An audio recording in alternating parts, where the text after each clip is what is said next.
Hello and welcome to the Blue Collar Builders YouTube channel. My name is Andy, and this is the place where we help you find purposeful work or businesses through blue collar businesses.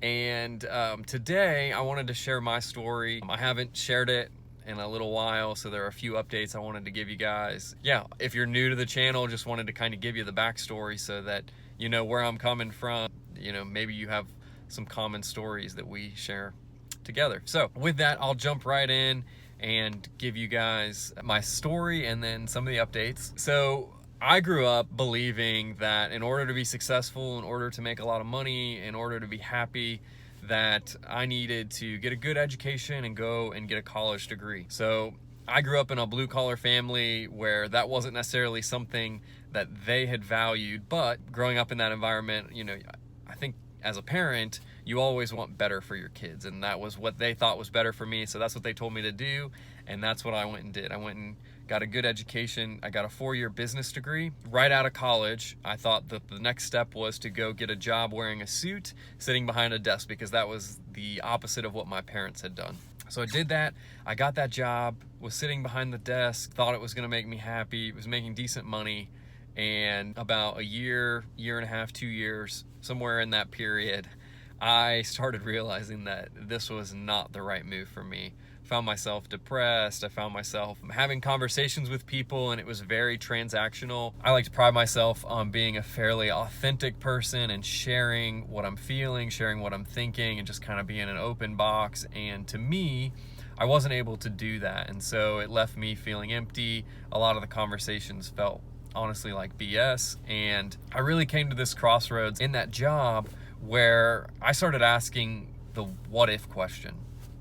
And for me, that question looked like this. I started asking, you know, what if I work this job for the rest of my life and I'm literally miserable for the rest of my life?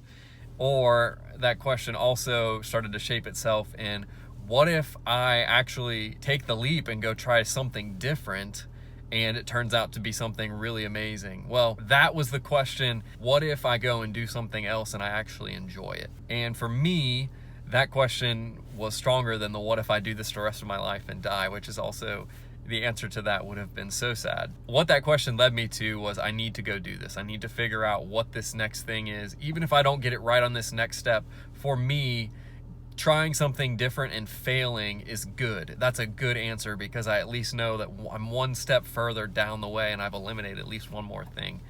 And so I went into my boss's office and I basically told him, hey, I'm giving you my 1 month's notice.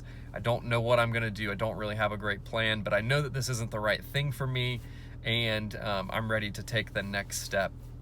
And my boss was really great. He supported me in it, and yeah, I think he was confused. I think he was like, well, you don't have a plan, how can you just leave your job? You know, thankfully at the time I was 24 years old. I didn't have a ton of responsibilities, and so it made it a little easier. But I needed to get that answer. I needed to figure out what is the next thing for me, what is gonna help me get closer to finding more purposeful work. And so for me, that opportunity presented itself in a business you might be familiar with. The concept is escape rooms. And the company that we started was called Breakout Games. We actually partnered with a company in Lexington, Kentucky. We brought that concept to Cincinnati, Ohio. Long story short, the business did really well. We opened 2 more. We opened another one in Cincinnati. So we have 2 in Cincinnati and then 1 up in Pittsburgh. Those businesses were really the first step into entrepreneurship for me. I learned so much about running a local business. I learned a lot about customer service and really going above and beyond and meeting customers' needs. I learned a lot about building a team,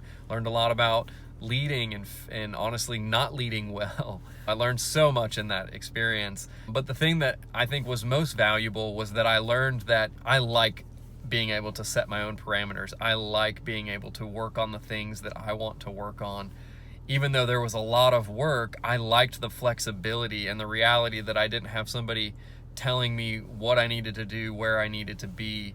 My goal was to try to build the business as best as I could. And so I was responsible for doing that. And I liked that. I liked that stress, needing the business to be successful in order to continue to build this lifestyle that I wanted. Another thing that really challenged me and really opened my eyes was I went on a trip to South Africa around this same period, and there was a day we went to an orphanage. It was with my church. We went to an orphanage. We get there, and typically at an orphanage, there's like work projects that you have to work on for the orphanage, or there's typically playing with the kids, just running around, kicking a soccer ball or whatever it might be. I had fully planned on going straight to the work project, putting my head down and just working all day.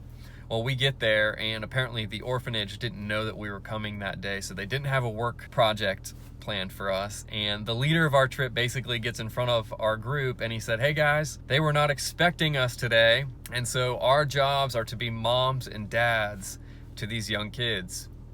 And even thinking about that still to this day, it kind of makes me a little bit emotional, because something triggered in me that day. I realized that my work was not going to ultimately be the thing that fulfilled me, although I definitely could find a better situation than what I was previously in. But the thing that I really wanted to be was a dad. And so then as I left that trip, everything started to basically build itself off of this desire to be a father. For me, what that looked like was being able to have flexibility, to be present in their lives, to be able to go to football games or soccer games or baseball practices or whatever it is, to be active and engaged in their lives. And for me, entrepreneurship or starting businesses presented that opportunity. Now, I'm not saying that's the only way to do it, but for me, that's what I felt was the most clear path. I had a massive shift during this period where I realized I wanted to be a dad and I had the opportunity to start a business. So we went for it. The escape rooms, we opened 3 of them, and then we decided to go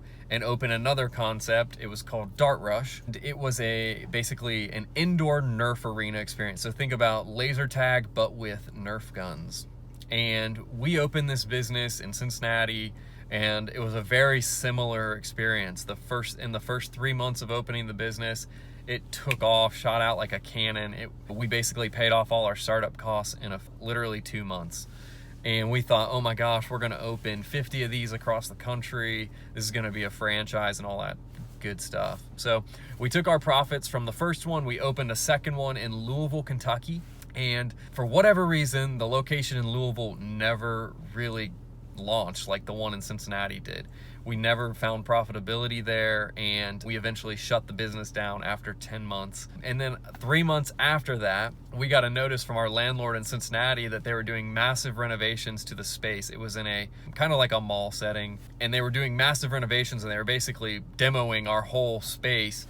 They offered to move us, but they offered to also triple our rents, and so we decided not to take that route. I share the Dart Rush story because I want you all to know that in some of the successes, there have also been failures.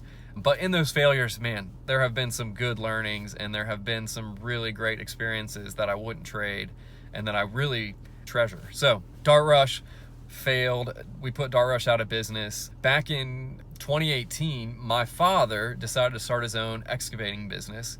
He started with a truck, a trailer, and a skid steer, a bobcat. He did some really small little odds and end projects. Throughout that whole process, I was consulting and I was getting all the legal stuff set up, doing the accounting, just advising him. I didn't know really what the vision was. I didn't really know kind of like where he wanted to go with it. And just to give you guys some insight into my father, he's a very technical person. He loves driving the equipment. He loves being out in the field. He loves being in the dirt.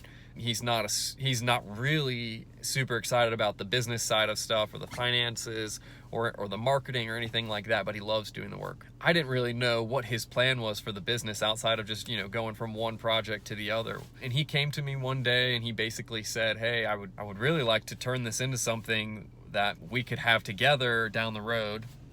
And so we looked at that and we started taking some steps, and what do you know, an architect reached out to him with a big commercial project, and the project total ended up being somewhere around $120,000. We ended up winning the project and we started the work, and that was really the first step for me actually coming in and working full-time with him.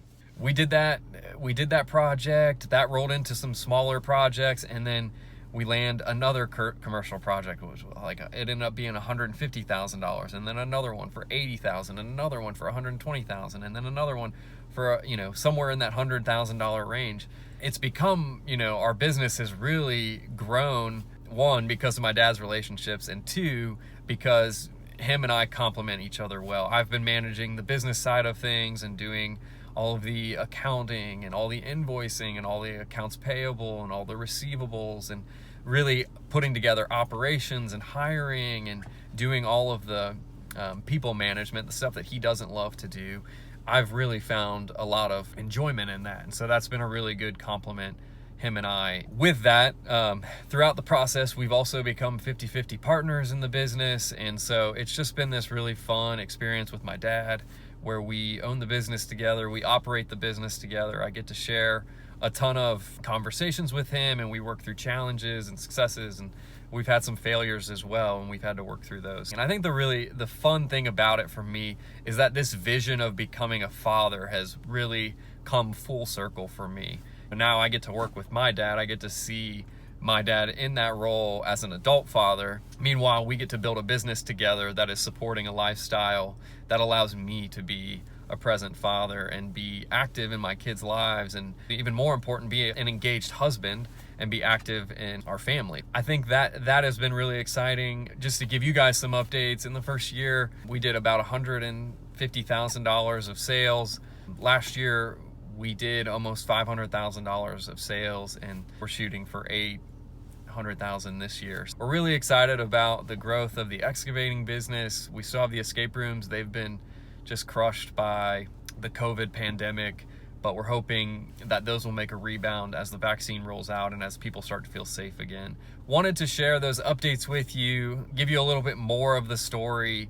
If there's anything that you guys heard here that you can relate to, I would love to hear more about that. If you have questions, or if you're in the process of starting a business, or you have a business and you're not sure how to do something, my goal for this channel is to help you guys get to a place where you can own your own business, or you can at least find work that supports the lifestyle that you want. I say that, and I think a lot of people mean that like, well, I want to travel the world, or I want to be able to only work 3 or 4 hours a week, or whatever it is. That's not really what I mean. I mean, you know, you're still gonna have to work really hard. We work really hard, but we still have control over our schedules. We have control over where we need to be, and we can make adjustments based off what our families need as well. And I think that's been a really important thing for me. And if that's something that's important for you, I would love for you to let me know in the comments. And also, if you have questions, I would love to answer those as well. So feel free to comment below. Feel free to subscribe as well. I would love for you to join the channel. My goal is to provide information that helps you take the next step in your blue collar business. Yeah, I'm really passionate about that because it's been a really cool experience for me. I'd love to share that with you. So until next time, we will see you here on the Blue Collar Builders YouTube channel. Peace.